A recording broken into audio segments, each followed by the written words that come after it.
Good afternoon, everybody. Hope you're doing well. Hope you had a great weekend. Had a pretty good weekend here. Weather was hot though here in Southeast Texas, but no rain, so got a lot of stuff done outside. Anyway, I hope you had a good one too. Today we're doing our new Pac-12 review. I'm not going to say new and improved, but the new Pac-12. No more two teams. Got quite a few now. Got a lot of news items to get to. A lot of injury updates and stuff. A lot of injuries happening in fall camp.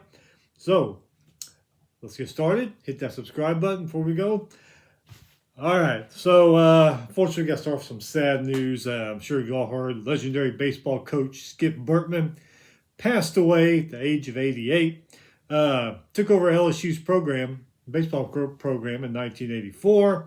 He went 870, 330, and 3, which I didn't realize they did ties in baseball, but yeah, 3 ties. But 870 wins, that's pretty impressive. Won 7 SEC titles, went to the College World Series 11 times, winning 5 national championships. Later became the AD there at LSU, where under his watch, football won 2 national championships under Nick Saban in 03 and Les Miles in 07. Probably could have had another one under Les Miles in, what was that, 11? But we all know how that worked out. He played outfield for the University of Miami from 1958 to 60. Spent 10 years as a baseball coach at Miami Beach High School. Assistant at Miami also. Won 2 national championships there for the Miami Hurricanes as an assistant coach. Also coached in 2 Olympics. I believe one of those Olympics, his team won the gold medal. But yeah, rest in peace, Coach Bertman. Hell of a coach, legend in college baseball. Tennessee safety Edris how you say his name, Furdock, will miss the season. Unfortunately, torn patellar tendon in the right knee. Happened last Friday during practice. I hate for these guys, man, when they get injured in fall camp after the long off season. Fall camp comes around, football season fixing to start, and then you're out for the season. Man, I hate that crap for these guys. Alabama running back A.K. Deer expected to miss 6 weeks with an ankle injury. Couple of news from Miami here. Miami running back Jordan Lyle was charged with felony count of fleeing, evading police, and a misdemeanor count of reckless driving in Broward County. Happened back on July 10th. After the investigation, a warrant was issued for his arrest. I do believe he turned himself in. Miami isn't commenting at the moment. And also Miami dismissed wide receiver Cam Vaughn from the team. Again, they're not commenting. No reason given. He transferred in from West Virginia back in January. I'm sure eventually they'll come out why he left. I don't know what to make of this Jaden Daniels thing. Says he was disrespected when LSU offered the number 5 jersey to DJ Pickett. Daniels says something like it's using his NIL or some crap like that. And assistant deceased letter or order or whatever to LSU. LSU has now retired the number 5 jersey. I don't get this whole thing. A lot of people say his mom's his agent, so she's behind this. I have to say, though, I didn't see Skylar Green bitching years ago when number 5 was still used. And if we had to take 2 players right now, I'd take Skylar Green over Jaden Daniels. So there you go. Oregon State linebacker Aiden Sullivan arrested and charged with felony assault in the 2nd degree and 2 counts of misdemeanor assault in the 4th degree. Happened back in April.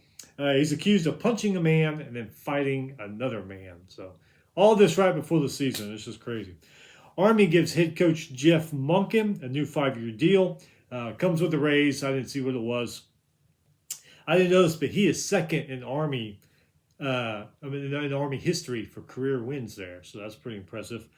Ohio State, they're moving their senior day to the first game of the season. There's something about the dude because they've been losing to Michigan the last game when it's at home. So they're moving into the first game. I believe their first game is Ball State, which they can do what they want, but I think it's kind of weird. It should be the last game.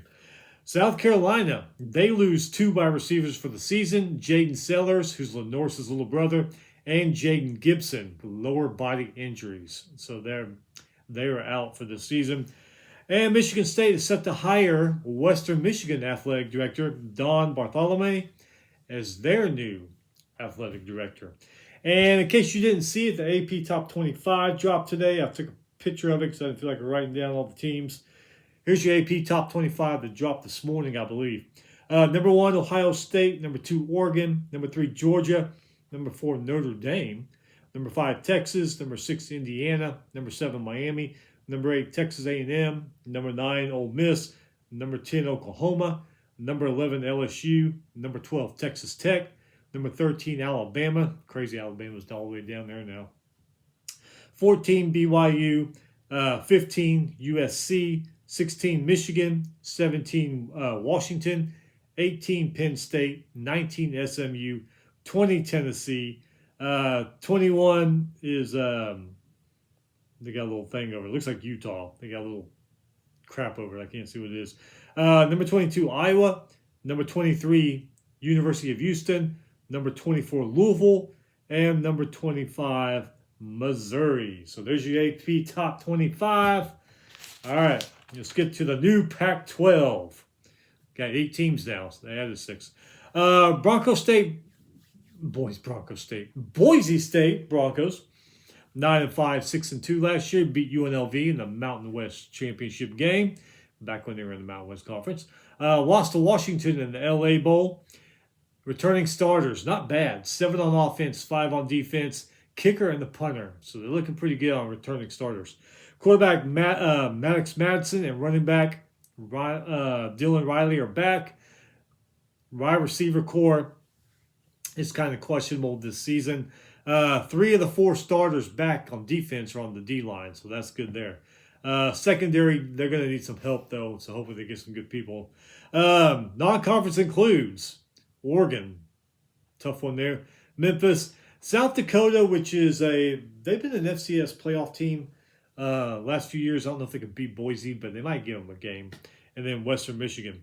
San Diego State Aztecs, 9-4, 6-2. They went on a 6-game win streak last season. Lost to North Texas in the New Mexico Bowl. Their last conference title, 2016 in the Mountain West. They do have 6 offensive starters coming back, but the bad news is only 1 on defense. Offensive weapons led by quarterback Jaden Dingale coming back. Defense needs to replace some great talent, though. They did bring in some good transfers. We'll see how that works out for them. Non-conference includes Portland State, UCLA, James Madison, and Toledo. Fresno State Bulldogs have always been pretty good. 9-4, 5-3 last year. Lost the first game of the season, but ripped off the next 5. So, started off pretty good. Last conference title, 2022. 6 returning offensive starters, 6 returning defensive starters, plus the punter. Not bad. They have a solid O-line, but need better quarterback play. Whoever wins that battle here in fall camp.